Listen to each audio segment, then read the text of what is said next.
Hi everyone. Today we'll be doing one thing and one thing only, which is responding to the Birdman who decided to react to my video, albeit quite shortly, in ways that, while predictable, felt a bit disappointing. So we'll be doing that, specifically through a short written response that I've prepared in advance. Before we start, I just want to give my usual disclaimer. All opinions are my own, i.e., as part of my research conducted alongside my book series. The material within is written speaks about public figures in popular media for purposes of sex education, satire, transformation, and critique, hence falls under fair use regarding copyright and free speech regarding defamation, obscenity laws. If you want to support the work that my friends and I do, I take donations, which goes towards helping sex workers, trans people, and other minorities. I currently take payment on PayPal, Patreon, and Cash App, etc. All links are available on my Linktree. Every bit helps. You can also like, share, and subscribe. A response from the Birdman and my words to him. Birdman has decided to respond by calling my work bullshit, so I have some words in response. And before we read the rest of that, this is the essay, Essay 10, Dead on Arrival, or J.K. Rowling's Autopsy and Those Who Shill Her, recorded a day ago. And the Birdman says, stop tagging me in this bullshit, along with some other responses, which we'll go over. This is just to show that this conversation actually happened. Source, YouTube comments, essay number 10, Dead on Arrival, or J.K. Rowling's Autopsy and Those Who Shill Her. My latest essay appears to have struck a nerve. The Birdman, stop tagging me in this bullshit. Me.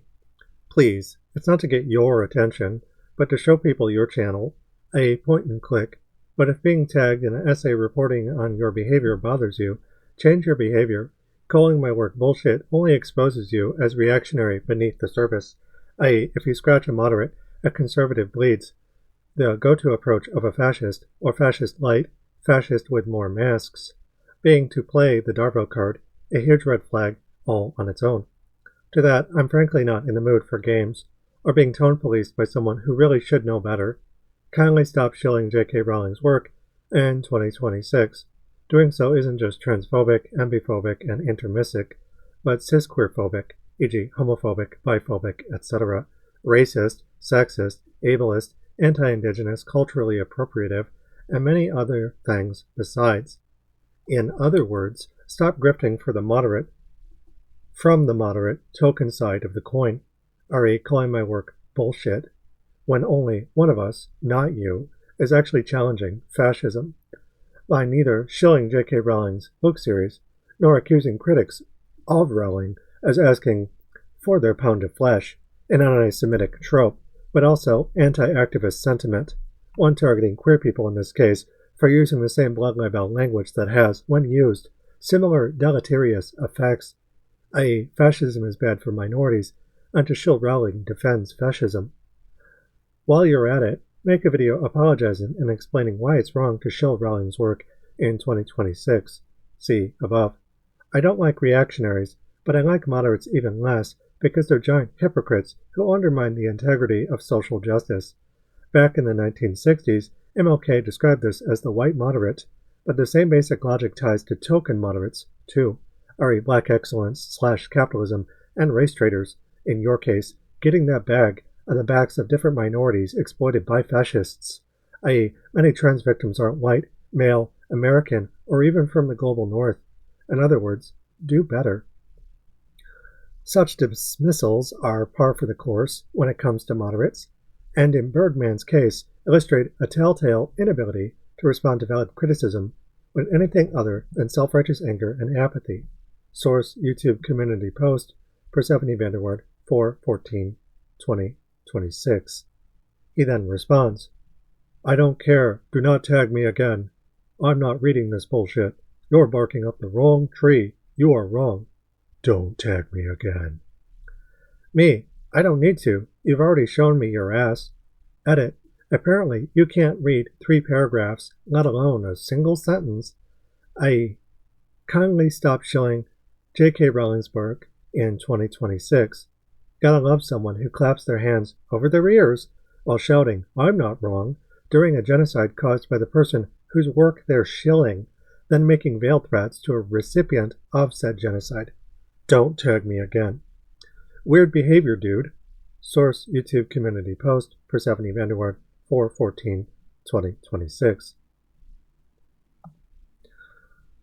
Such a thing had not happened since first he came to the mountain.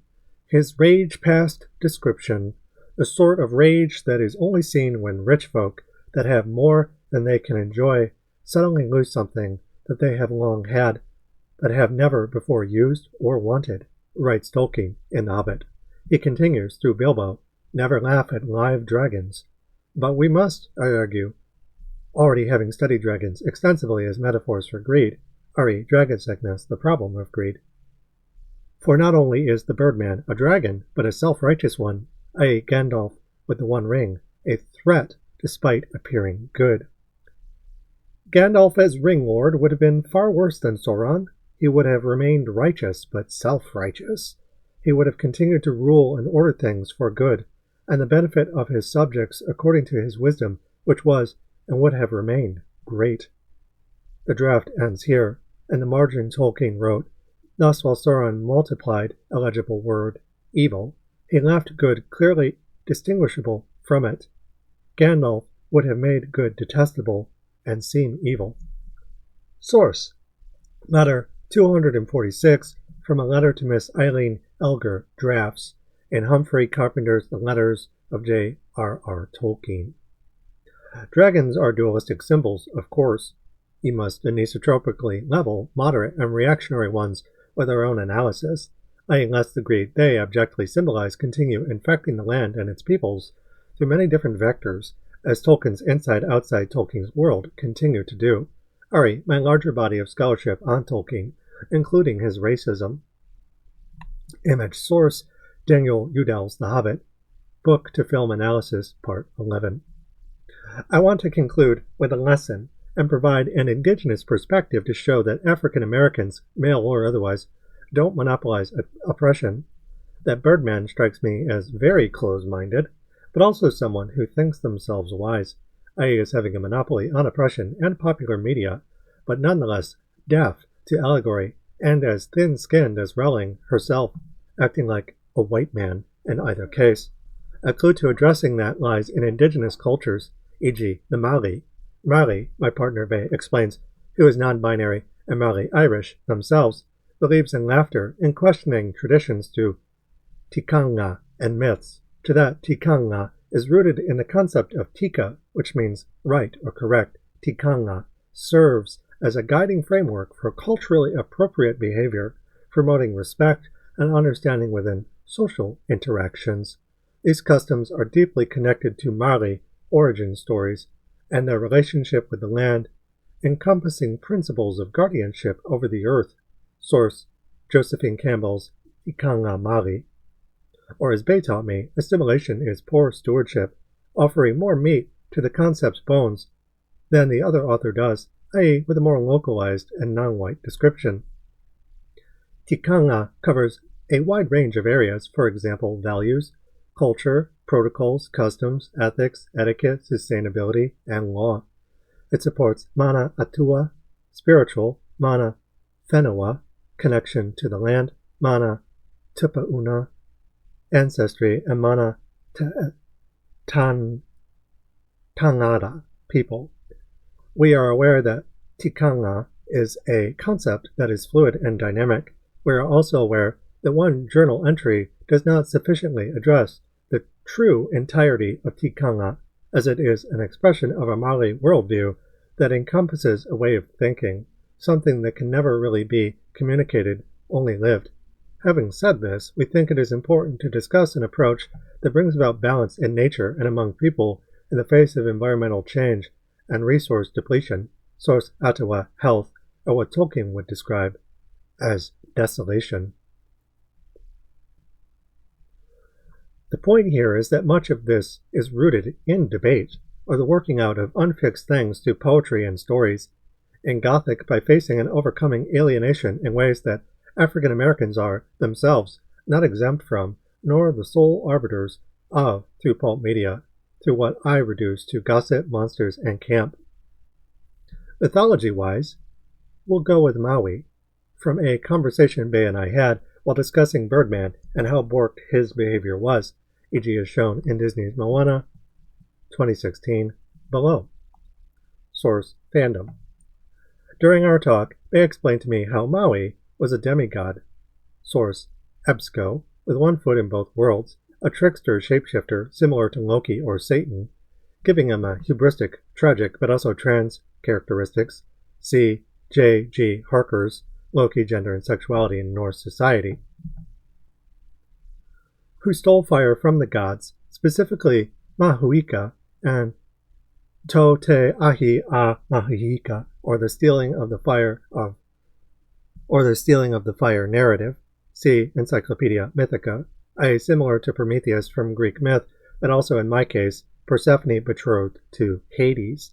In trying to conquer death and join the rift between humanity and the gods, symbols of alienation, immortality, and nature as numinous, Maui pays the ultimate price. Finally, Maui decides to overcome his ancestress Hine Nue Te Po, goddess of thunder. Full of confidence and Faustian curiosity, a somewhat greedy thirst for knowledge centered around deception, Maui gathers a flock of island birds as companions. Together they come to the place where Hine is sleeping. Maui plans to enter Hine, crawl through her body, and pass out through her mouth. This will kill her and ensure Maui's immortality after seemingly disemboweling her. However, Maui's plan will succeed only if none of the birds laugh at him in the process, shown below. Unfortunately for Maui, one of the birds cannot help but laugh once Maui is inside Hine. In consequence, the old woman awakens, and she opens her eyes, starts up, and kills Maui. Maui's surprise death means that all humans have become mortal. Humans will bear children, but all will have to die eventually. Source: EBSCO. In this case, it's quite similar not just to the Promethean theft of the god's fire, but also the Medusa story, somewhat, though I think Hine crushes Maui's head between her thighs versus a petrifying gaze. i.e., nature is monstrous feminine and classically female, or having female elements tied to life and death, a source of terror guarding something sacred, alien and mighty, dark, intense, etc. Gorgons aside, such stories teach us morals about nature as abject, i.e. in ways we can reclaim, rejoin through the exchange of forbidden knowledge, re. the Promethean quest and Faustian bargain, two Gothic staples. Here, I'm applying this to dragons as things to steal fire from, or gold in Tolkien's case.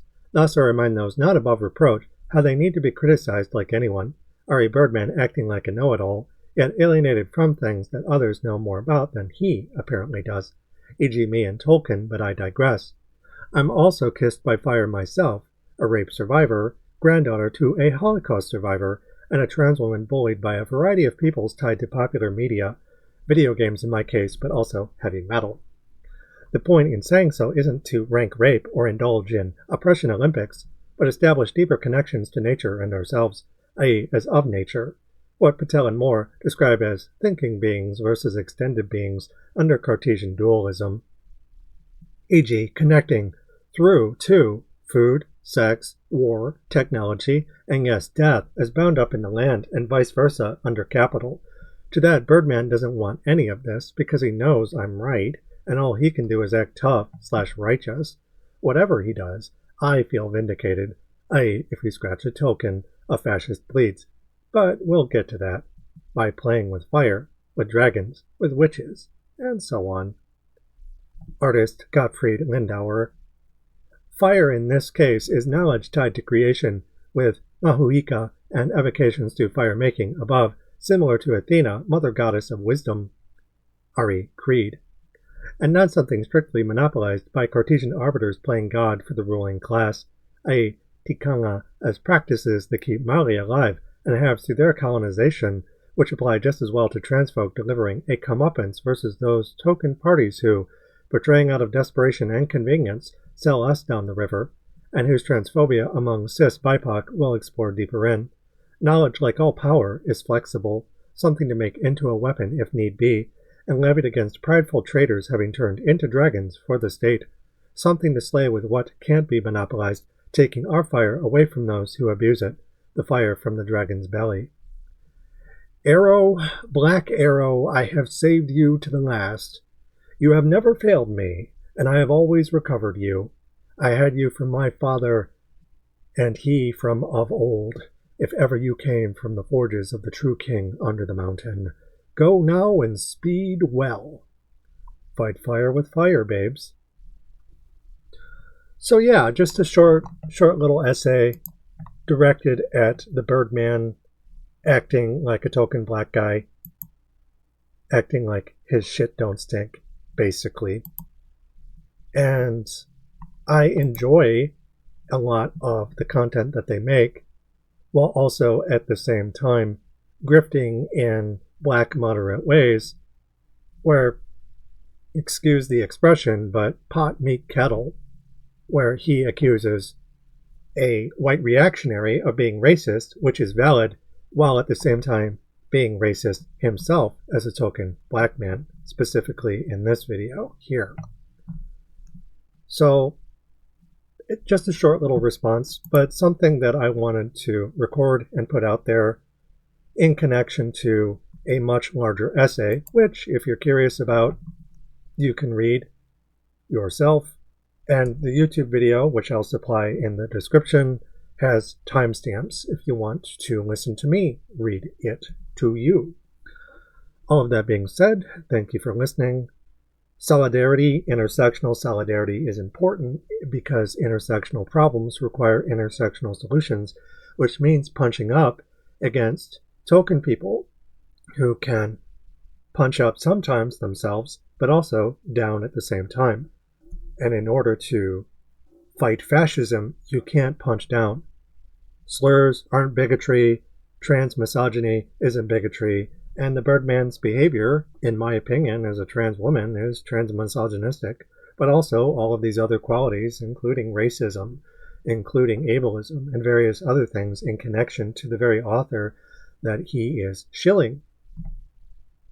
So, lots here. If you want to know more, you could just even check out the bibliography. You don't have to listen to the entire essay. There's tons of resources. In any event, thank you for watching. I appreciate it. And until next time, solidarity, comrades.